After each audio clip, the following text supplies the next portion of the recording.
ಎಲ್ಲರಿಗೂ ನಮಸ್ಕಾರ ರೀ. ಹೆಂಗದಿರಿ? ನಾನು ಶ್ವೇತಾ. ಜಗತ್ನ್ಯಾಗ ನಡೆದಿರೋ ಸುದ್ದಿ ನಾನು ಉತ್ತರ ಕರ್ನಾಟಕ ಭಾಷೆದಾಗ ಹೇಳಲಿಕ್ ಬಂದಿನಿ. ಮಸ್ತ್ ಚಾ ಕುಡ್ಕೋತ ಖಡಕ್ ಮಿರ್ಚಿ ಮಂಡಕ್ಕಿ ನೋಡ್ರಿ. ಇವತ್ತು ನನ್ನ ದೃಷ್ಟಿಯೊಳಗ ಕಾಂಗ್ರೆಸ್ಸಿನ ಒಂದಷ್ಟು ಹಿರಿಯ ಶಾಸಕರು ಈ ಥೇಟ್ ಕೋರ್ಟ್ ಕಟಕಟೆದಾಗ ನಿಂತಿರ್ತಾರ ನೋಡ್ರಿ. ಪ್ರಮಾಣ ಮಾಡ್ತಿರ್ತಾರ, ನಾನು ಹೇಳುವುದೆಲ್ಲ ಸತ್ಯ, ಸತ್ಯವನ್ನಲ್ಲದೆ ಬೇರೇನೂ ಹೇಳುವುದಿಲ್ಲ ಅಂತ ಹೇಳ್ತಿರ್ತಾರ ನೋಡ್ರಿ. ಥೇಟ್ ಅದೇ ತರ ಕಾಣ್ಲಿಕತ್ತಾರ ನೋಡ್ರಪ್ಪ. ಯಾಕಂತೂ ಒಬ್ಬೊಬ್ರು ಮಾತು ಕೇಳ್ಬೇಕು ನೀವು ಇವತ್ತು. ಮತ್ತಿನ್ ಏನ್ರಿ, BR ಪಾಟೀಲ್ ಅವರ ಆಡಿಯೋ ವೈರಲ್ ಆದ ಬೆನ್ನಾಗೆ ಈಗ ಅನುದಾನದ ವಿಚಾರವಾಗಿ ರಾಜೀನಾಮೆ ಕೊಡ್ತೀನಂತ ನಿಂತು ಬಿಟ್ಟಾರ ಮತ್ತೊಬ್ಬ ಹಿರಿಯ ನಾಯಕ. ತಮ್ಮದೇ ಸರ್ಕಾರದ ವಿರುದ್ಧ ಸೀರಿಯಸ್ ಆಗಿ ಆರೋಪ ಮಾಡ್ಲಿಕತ್ತಾರ ಕಾಂಗ್ರೆಸ್ ಶಾಸಕ ರಾಜು ಕಾಗೆ ಅವರು.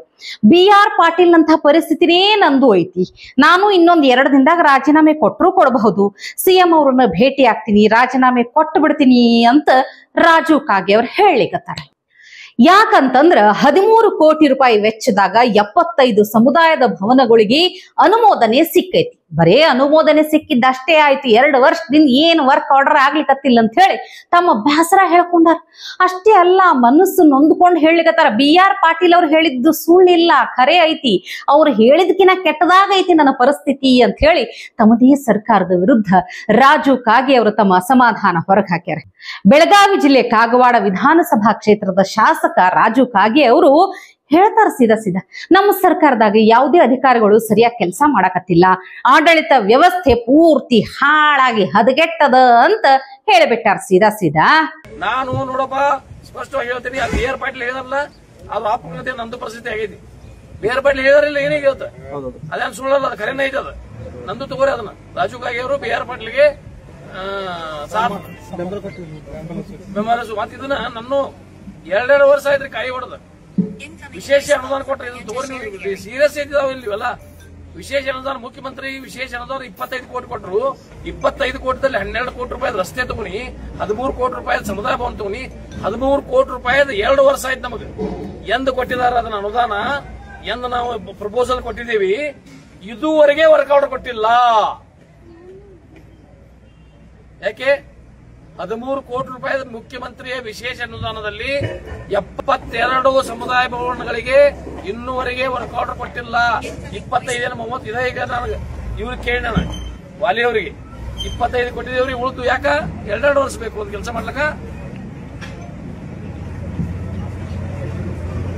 ಇದು ಎಲ್ಲ ವ್ಯವಸ್ಥೆ ಅನ್ನೋದೆಲ್ಲ ರಾಜ್ಯದಲ್ಲಿ ಅಡ್ಮಿನಿಸ್ಟ್ರೇಷನ್ ಆಡಳಿತ ಸಂಪೂರ್ಣ ವಿಫಲವಾಗಿದೆ.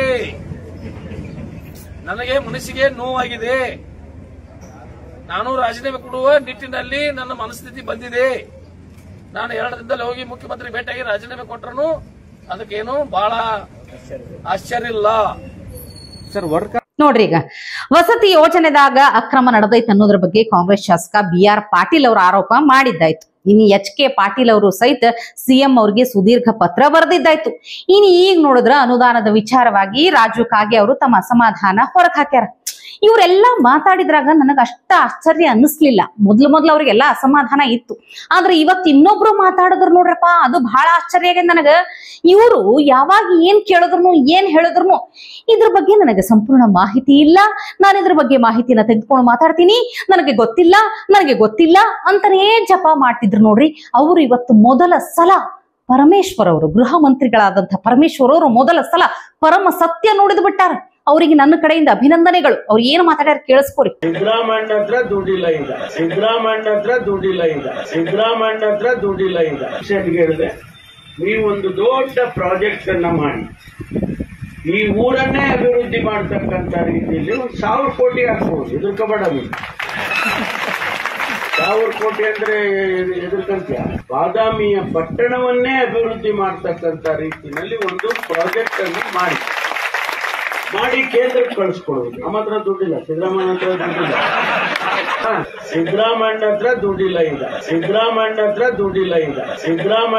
ದುಡ್ಡಿಲ್ಲ ಈಗ. ನಾವೆಲ್ಲ ನಿಮಗೆ ಕೊಟ್ಬಿಟ್ಟಿದೀವಿ, ಅಕ್ಕಿ ಬೇಳೆ ಎಣ್ಣೆ ಎಲ್ಲ, ಎಣ್ಣೆನೂ ಕೊಟ್ಬಿಟ್ಟಿದೀವಿ. ಇಲ್ಲೇ ಅವರೆಲ್ಲ ಅದನ್ನ ಕೇಂದ್ರ ಸರ್ಕಾರಕ್ಕೆ ಕಳ್ಸಕ್ಕೆ ಅವ್ರ ಹತ್ರ ದುಡ್ಡಿದೆ, ಬೇಕಾದಷ್ಟು.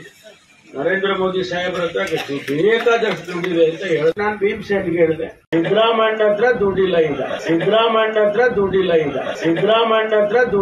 ಭೀಮಸೇನ್ಗೆ ಹೇಳಿದೆ, ನೀವೊಂದು ದೊಡ್ಡ ಪ್ರಾಜೆಕ್ಟ್ ಅನ್ನ ಮಾಡಿ ಅಭಿವೃದ್ಧಿ ಯೋಜನೆಗಳಿಗೆ ಸರ್ಕಾರದ ಬಳಿ ರೊಕ್ಕ ಇಲ್ಲ ಅಂತ ಬಹಿರಂಗವಾಗಿ ಹೇಳಲಿಕತ್ತಾರ. ನಂಬಲ್ಲಿ ರೊಕ್ಕ ಇಲ್ಲ, ಸಿದ್ದರಾಮಯ್ಯನವ್ರ ಬಲ್ಲಿ ರೊಕ್ಕ ಇಲ್ಲ ಅಂತ ಅಂದ್ಬಿಟ್ಟಾರ ಸೀದಾ ಸೀದಾ. ಅಷ್ಟೇ ಅಲ್ಲ, ನಂಬಲ್ಲಿರುವಂತಹ ರೊಕ್ಕದಾಗ ನಿಮಗೆ ಆಲ್ರೆಡಿ ಅಕ್ಕಿ ಕೊಟ್ಟಿವಿ, ಬ್ಯಾಳಿ ಕೊಟ್ಟಿವಿ, ಎಣ್ಣಿನೂ ಕೊಟ್ಟಿವಿ ಅಂತ ವ್ಯಂಗ್ಯವಾಗಿ ಹೇಳ್ಯಾರ. ನೋಡ್ರಪ್ಪ, ಬೇಕಿತ್ತೇನ್ ಹೇಳ್ರಿ, ಗ್ಯಾರಂಟಿ ಯೋಜನೆ ಅಂತ ಹೇಳಿ ಅದು ಉಚಿತ ಇದು ಉಚಿತ ಅಂತೆಲ್ಲ ಹೇಳಿದ್ರಿ, ಅಧಿಕಾರಕ್ಕೆ ಬಂದ್ರಿ. ಆದ್ರೆ ಈಗ ನೋಡಿದ್ರೆ ನಿಮ್ಮದೇ ಪಕ್ಷದ ಶಾಸಕರು ಸಚಿವರು ಹಿಂಗ ತಮ್ಮ ಅಸಮಾಧಾನ ಹೇಳ್ಕೊಳಿಕತ್ತಾರ. ಅನುದಾನ ಇಲ್ಲ, ರೊಕ್ಕ ಇಲ್ಲ, ಅಭಿವೃದ್ಧಿ ಇಲ್ಲ ಅಂತ ಅವರೇ ಹೇಳ್ಲಿಕತ್ತಾರ ಅಂತಂದ್ರ ನೋಡ್ರಿ ಈಗ ಪಾಪ ಕಾಂಗ್ರೆಸ್ಸಿನ ಪರಿಸ್ಥಿತಿ ಹೆಂಗದಂದ್ರ ದುಶ್ಮನ್ ಕಹಾ ಹೇ ಅಂದ್ರ ನಮ್ದೇ ಪಾರ್ಟಿ ಮೇ ಹೇ ಅನ್ನುವಂಥ ಪರಿಸ್ಥಿತಿ ಬಂದು ಬಿಟ್ಟದ. ಒಂದ್ ಕಡೆ ರೊಕ್ಕಿಲ್ಲ ಅನ್ನೋದೇ ಸಮಸ್ಯೆ, ಮತ್ತೊಂದು ಕಡೆ ರೊಕ್ಕ ಹೆಚ್ಚಾಗಿದ್ದು ಸಮಸ್ಯೆ. ರೊಕ್ಕ ಇಷ್ಟ್ಯಾಕ ಬಂತು, ಎಲ್ಲಿಂದ ಬಂತು, ಯಾವಾಗ ಬಂತು ಅಂತ ಹೇಳಿ ತನಿಖೆ ನಡೆದೈತಿ. ಬೆಂಗಳೂರು ಅಷ್ಟೇ ಅಲ್ಲ, ಒಂದ್ 8 ಮಂದಿ ಅಧಿಕಾರಿಗಳು ಇರುವಂತ ಮನಿ ಆಗಿರಬಹುದು, ಆಫೀಸ್ ಆಗಿರಬಹುದು, ಏಕಕಾಲಕ್ಕ ಲೋಕಾಯುಕ್ತ ಅಧಿಕಾರಿಗಳ ದಾಳಿ ಮಾಡ್ಲಿಕ್ಕತ್ತಾರ. ಮುಂಜಾನಿಂದ ಅವ್ರ ಮನಿ ಆಫೀಸ್ ಎಷ್ಟಿದು ರೊಕ್ಕ ಅಂತ ಹೇಳಿ ಗಾಬರಿ ಆಗ್ಬಿಟ್ಟಾರ. ನೋಡಿದ್ರೆ ನೀವು ಗಾಬರಿ ಆಗ್ತೀರಿ. ಈಗ ಯಾರೆಲ್ಲ ದಾಳಿ ಆಗ್ಯದ ಕೇಳ್ಕೊ. ಇನ್ನು ಯಾರೆಲ್ಲರ ಮೇಲೆ ದಾಳಿ ನಡೆದೈತಿ ಅಂತ ನೋಡೋಣ, ಯಾಕಂದ್ರೆ ನಿಮಗೂ ಗೊತ್ತಾಗಬೇಕು. ಬಿಬಿಎಂಪಿ ಸಹಾಯಕ ಇಂಜಿನಿಯರ್ ಗೋವಿಂದರಾಜ ನಗರದಾಗಿರುವಂತಹ ಸಹಾಯಕ ಇಂಜಿನಿಯರ್ ಪ್ರಕಾಶ್ ಅಂತ ಹೇಳಿ, ಇನ್ನು ಶಿವಮೊಗ್ಗದ ಸಾವಯವ ಕೃಷಿ ಸಹ ಸಂಶೋಧನಾ ನಿರ್ದೇಶಕ ಎಸ್ ಪ್ರದೀಪ್ ಅಂತ ಹೇಳಿ, ಅಷ್ಟೇ ಅಲ್ಲ ಚಿಕ್ಕಮಗಳೂರು ಪುರಸಭಾ ಲೆಕ್ಕಾಧಿಕಾರಿ ಲತಾಮಣಿ ಅಂತ ಹೇಳಿ, ಇನ್ನು ಆನೇಕಲ್ ಪುರಸಭೆಯ ಮುಖ್ಯಾಧಿಕಾರಿ ಕೆಜಿ ಅಮರ್ನಾಥ್ ಅಂತ ಹೇಳಿ ಇವ್ರ ಮನಿ ಮೇಲೂ ದಾಳಿ ನಡೆದೈತಿ. ನಗರ ಪೊಲೀಸ್ ನಿರೀಕ್ಷಕ ಗದಗಿನವರು ಇವರು ಧ್ರುವರಾಜ ಅಂತ ಹೇಳಿ, ಮತ್ತೊಬ್ರು ಮಲಪ್ರಭಾ ಪ್ರಾಜೆಕ್ಟ್ ಧಾರವಾಡದವರು ಅಶೋಕ್ ವಲ್ಸನ್ ಅಂತ ಹೇಳಿ, RDPR ಮಾಜಿ ಇಂಜಿನಿಯರ್ ಕಲಬುರಗಿದವರು ಇವರು ಮಲ್ಲಿಕಾರ್ಜುನ್ ಅಂತ ಹೇಳಿ, ಕಲಬುರಗಿದ ಮತ್ತೊಬ್ಬ ಅಧಿಕಾರಿ PDO ಆಗಿರುವಂತಹ ರಾಮಚಂದ್ರ, ಇವರೆಲ್ಲರ ಮನಿ ಕಚೇರಿ ಮೇಲೆ ದಾಳಿ ನಡೆದೈತಿ ನೋಡ್ರಿ. ಇನ್ನು ಇವ್ರ ಭ್ರಷ್ಟಾಚಾರ ಫುಲ್ ಬಯಲಿಗೆ ಎಳೆಯುವಂತದ್ದು ಅಷ್ಟ ಉಳಿದೈತಿ. ಇದು ಹೆಂಗಂದ್ರ ಒಂದ್ ರೀತಿ ಭ್ರಷ್ಟ ಅಧಿಕಾರಿಗಳಿಗೆ ಪಾಠ ಕಲಿಸೋದು. ಇದು ಒಂದು ರೀತಿ ಭ್ರಷ್ಟ ಅಧಿಕಾರಿಗಳಿಗೆ ಲೋಕಾಯುಕ್ತ ಅಧಿಕಾರಿಗಳು ಇವತ್ತು ಏಕಕಾಲದಲ್ಲಿ ರಾಜ್ಯದ ಹಲವು ಜಿಲ್ಲೆಗಳಲ್ಲಿ ರೇಡ್ ಮಾಡೋದ್ರ ಮೂಲಕ ಶಾಕ್ ಕೊಟ್ಟಿದ್ದಾರೆ. ಹಾಗಾದ್ರೆ ಎಲ್ಲೆಲ್ಲಿ ದಾಳಿ ಆಗಿದೆ ಅನ್ನೋದ್ರ ಡೀಟೇಲ್ಸ್ ಅನ್ನ ಕೂಡ ಕೊಡ್ತೀವಿ ನಿಮಗೆ. ಬೆಂಗಳೂರು ಸೇರಿದಂತೆ ರಾಜ್ಯದ ವಿವಿಧ ಕಡೆಗಳಲ್ಲಿ ಲೋಕಾಯುಕ್ತ ಅಧಿಕಾರಿಗಳು ದಾಳಿ ನಡೆಸಿರೋದು. ಬೆಂಗಳೂರಿನಲ್ಲಿ ಬಿಬಿಎಂಪಿ ಎಕ್ಸಿಕ್ಯೂಟಿವ್ ಇಂಜಿನಿಯರ್ ಪ್ರಕಾಶ್ ಅವರ ಮನೆ ಮೇಲೆ ರೇಡ್ ಆಗಿದೆ. ಆನೇಕಲ್ನಲ್ಲಿ ಕೆಜಿ ಅಮರ್ನಾಥ್ ನಿವಾಸದ ಮೇಲೆ ದಾಳಿ ಆಗಿದೆ. ಇತರ ಸುಮಾರು ಜನರ ಮನೆ ಮೇಲೆ ದಾಳಿ ಆಗಿದೆ. ಕಚೇರಿಗಳ ಮೇಲೆ ಏಕಕಾಲಕ್ಕೆ ದಾಳಿ ಆಗಿದೆ. ಎಲ್ಲಾ ಕಡೆಗಳಲ್ಲೂ ಕೂಡ ಅವ್ರ ಮೇಲಿರುವಂತಹ ಕಂಪ್ಲೇಂಟ್ ಮತ್ತು ಅವರ ಆಸ್ತಿ ಹೇಗೆಲ್ಲ ವೃದ್ಧಿಯಾಗಿದೆ, ಡೆವಲಪ್ಮೆಂಟ್ ಹೆಂಗಾಯ್ತು, ರಾತ್ರೋರಾತ್ರಿ ಅಂದ್ರೆ ಈ ಕೆಲಸಕ್ಕೆ ಸೇರಿದ ಮೇಲೆ ಕುಬೇರ ಆದ್ರ ಅಥವಾ ಮುಂಚಿನಿಂದ ಶ್ರೀಮಂತರ ಇವರು ಎಲ್ಲವನ್ನ ಕೂಡ ಮೌಲ್ಯಮಾಪನ ಮಾಡೋ ಕೆಲಸವನ್ನ ಲೋಕಾಯುಕ್ತ ಅಧಿಕಾರಿಗಳು ಸದ್ಯಕ್ಕೆ ಮಾಡ್ತಾ ಇದ್ದಾರೆ. ಬಟ್ ರೇಡ್ ಆಗಿರೋರ್ದು ಒಬ್ರೊಬ್ರದ್ದು ಆಚೆಯಿಂದ ಮನೆ ನೋಡಿದ್ರೆ ಎಷ್ಟೊಂದು ವೃದ್ಧಿ, ಎಷ್ಟೊಂದು ಅಭಿವೃದ್ಧಿ ಅಂದ್ರೆ ಇದಪ್ಪ ಅಂತ ಅನ್ಸ್ಬಿಡುತ್ತೆ. ಚೆನ್ನಾಗಿ ಮನೆ ಕಟ್ಕೊಂಡಿದ್ದಾರೆ. ಅದು ಅವರ ಅಜ್ಜಿ ತಾತಂದ ಆಸ್ತಿನ ಅಥವಾ ಇವರೇ ದುಡ್ದು ಶ್ರಮ ಹಾಕಿ ದುಡ್ದು ಸಂಪಾದನೆ ಮಾಡಿರೋದಾ ಎಲ್ಲ ಗೊತ್ತಾಗಬೇಕಾಗಿದೆ. ಒಂದೊಂದು ಮನೆ ವ್ಯಾಲ್ಯೂನೇ ಏನಿಲ್ಲ ಅಂದ್ರೆ ಒಂದು 5-6 ಕೋಟಿ ಇದೆಯಂತೆ. ಅವ್ರು ತಗೊಳ್ಳೋ ಸಂಬಳಕ್ಕೂ ಕಟ್ಟಿರೋ ಮನೆಗೂ ಎಲ್ಲಿಂದ ಎಲ್ಲಿ ಲಿಂಕು, ಹೆಂಗೆ ಲಿಂಕು ಅಂತೆಲ್ಲ ನೋಡ್ತಾರೆ. ಅದಾದ ನಂತರ ಮನೆಯೊಳಗಡೆ ಸಿಕ್ಕಿರುವಂತಹ ಆಸ್ತಿ ಪಾಸ್ತಿ ನೋಡಿ, ಅಲ್ಲಿ ಬ್ಯಾಂಗಲ್ಗಳು, ಡಿಸೈನ್ ಬ್ಯಾಂಗಲು, ಆಮೇಲೆ ಹಾರ, ಮುತ್ತಿನ ಹಾರದಿಂದ ಹಿಡಿದು ಡೈಮಂಡ್ ಹಾರದ ತನಕ ಎಲ್ಲ ಹಾರಗಳನ್ನು ನೋಡ್ಬೋದು ನಾವಲ್ಲಿ. ಇನ್ನು ಮತ್ತೊಂದು ಡಿಫ್ರೆಂಟ್ ಆದ ಪಾಠ ಅದ. ಹೆಂಗಂದ್ರ ಲಂಚಕ್ಕೆ ಬೇಡಿಕೆ ಇಟ್ಟಾರಂತ ಹೇಳಿ ಇಲ್ಲಿ ಒಬ್ಬ ಉಪ ನೋಂದಣಾಧಿಕಾರಿ ಟೇಬಲ್ ಮುಂದೆ ಚಿಲ್ಲರೆ ರೊಕ್ಕ ಸುರಿದು ಅವರನ್ನ ಸನ್ಮಾನಿಸ್ತಾರ. KRS ಪಕ್ಷದ ಕಾರ್ಯಕರ್ತರು ಒಂಥರ ಡಿಫ್ರೆಂಟ್ ಆಗಿ ಲಂಚ ಕೇಳಿದಂತ ಅಧಿಕಾರಿಗೆ ಸನ್ಮಾನ ಮಾಡೋ ಮೂಲಕ ತಮ್ಮ ಸಿಟ್ಟ ಹೊರ ಹಾಕ್ಯಾರ.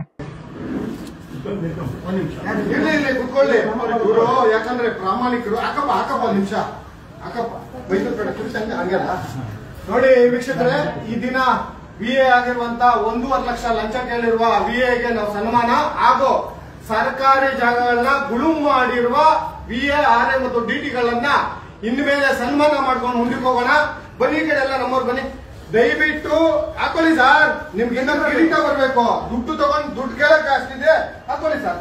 ಕೊಟ್ಟವ್ರು ಇಲ್ಲೇ ಇದ್ದಾರೆ. ದಯವಿಟ್ಟು ಸರ್ಕಾರಿ ಜಾಗಗಳನ್ನ ಇಲ್ಲಿ ಯಾರು ಬೇಕಾದ್ರೂ ಬಾಡಿಗೆ ತಗೊಬಹುದು. ಇಂಥ VAಗಳು ನಮಗೆ ಬೇಕಾ? ಇಂಥ ಭ್ರಷ್ಟ ಏನು ವ್ಯವಸ್ಥೆ ನಮಗೆ ಬೇಕಾ? ಇಂಥ VAಗಳನ್ನ ಯಾಕೆ ಸಸ್ಪೆಂಡ್ ಮಾಡಿಲ್ಲ RA ಮತ್ತು ತಹಸೀಲ್ದಾರು? ಅದರಲ್ಲಿ ತಹಸೀಲ್ದಾರ್ ಈ ವಿಡಿಯೋ ಹಳಿದೈತಿ ಬಿಡ್ರಿ. ಆದ್ರ ಲಂಚ ಕೇಳದವ್ರಿಗೆ ಹಿಂಗೆ ಇನ್ಸಲ್ಟ್ ಮಾಡ್ಬೇಕಂತೀನಿ, ಹಿಂಗೆ ಖಜೀಲ್ ಮಾಡ್ಬಿಡ್ಬೇಕು ಅಂದಾಗರೆ ಅಟ್ಲೀಸ್ಟ್ ಲಂಚ ಕೇಳುದನ್ನು ಬಿಡಬಹುದೋ ಏನೋ. ನೋಡ್ರಪ್ಪ, ಮತ್ತೆ ನಾಚಿಕೆ ಮಾನ ಮರ್ಯಾದೆ ಇದ್ದವ್ರ ಬಗ್ಗೆ ಹೇಳಲಿಕತ್ತೀನಿ. ಮೂರು ಬಿಟ್ಟ ನಿಂತವ್ರಿಗೆ ಯಾವ್ದೂ ತಲಿಗೆ ಹತ್ತೋದಿಲ್ಲ, ಮೈಗೆ ಹತ್ತೋದಿಲ್ಲ, ಬಿಡ್ರಿ. ಆದ್ರೆ ಇವತ್ತು ಈ ಸನ್ಮಾನ ನೋಡಿ ಏನ್ ಅನಿಸ್ತು ಗೊತ್ತಾ? ಇವತ್ತು ಎಲ್ಲಾ ಕಾಂಗ್ರೆಸ್ನ ಹಿರಿಯ ಶಾಸಕರು ಮಂತ್ರಿಗಳು ಹೆಂಗ ಸತ್ಯವನ್ನ ನೇರವಾಗಿ ಹೇಳಲಿಕತ್ತಾರಲ್ಲ ಬಹಿರಂಗವಾಗಿ, ಇವ್ರಿಗೊಂದು ಯಾಕಿಂಥದ ಸನ್ಮಾನ ಮಾಡಬಾರ್ದು ಅಂತ ಅನಿಸ್ತು ನನಗ. ನೋಡ್ರಿ, ಗಾಂಧಿಯವ್ರದ್ದು ಒಂದು ಹಾಡ್ ಐತಿ, ಬಾಪು ಬಾಪು ಬಾಪು ಸತ್ಯ ಹೇಳೆಂದ, ಸತ್ಯ ಹೇಳೋವಾಗ ಭಯವೇ ಬೇಡೆಂದ. ಈ ಹಾಡು ಬಹಳ ಸೀರಿಯಸ್ ಆಗಿ ತಗೊಂಡಂಗ್ ಕಾಣ್ತದ ಕಾಂಗ್ರೆಸ್ ಶಾಸಕರು ಸಚಿವರು. ನಿಮ್ಗೇನ್ ಅನಿಸ್ತದ ಅಂತ ಕಮೆಂಟ್ ಮಾಡಿ ತಿಳಿಸ್ರಲ್ಲ. ಇವತ್ತಿಗೆ ಸುದ್ದಿ ಸಾಕಲ್ಲ, ನಾಳೆ ಇಂಥವೇ ಮತ್ತೊಂದಷ್ಟು ಸುದ್ದಿ ತರ್ತೀನಿ. ಚಾ ಇಟ್ಕೊಂಡು ಮಿರ್ಚಿ ಮಂಡಕ್ಕಿ ನೋಡ್ಲಿಕ್ಕೆ ಕಾಯ್ಕೊಂಡಿರಿ. ಟಿವಿ ವಿಕ್ರಮ, ದೇಶ ನಿಮ್ಮ ಕೈಯಲ್ಲಿ. ಈ ಕಾರ್ಯಕ್ರಮ ನಿಮಗೆ ಇಷ್ಟ ಆಗಿದ್ದಲ್ಲಿ ಲೈಕ್, ಶೇರ್ ಹಾಗೂ ಕಮೆಂಟ್ ಮಾಡಿ. ಟಿವಿ ವಿಕ್ರಮದ ಕಾರ್ಯಕ್ರಮಗಳನ್ನು ನಿರಂತರವಾಗಿ ವೀಕ್ಷಿಸಲು ಸಬ್ಸ್ಕ್ರೈಬ್ ಮಾಡಿ, ಬೆಲ್ ಐಕನ್ ಒತ್ತಿ.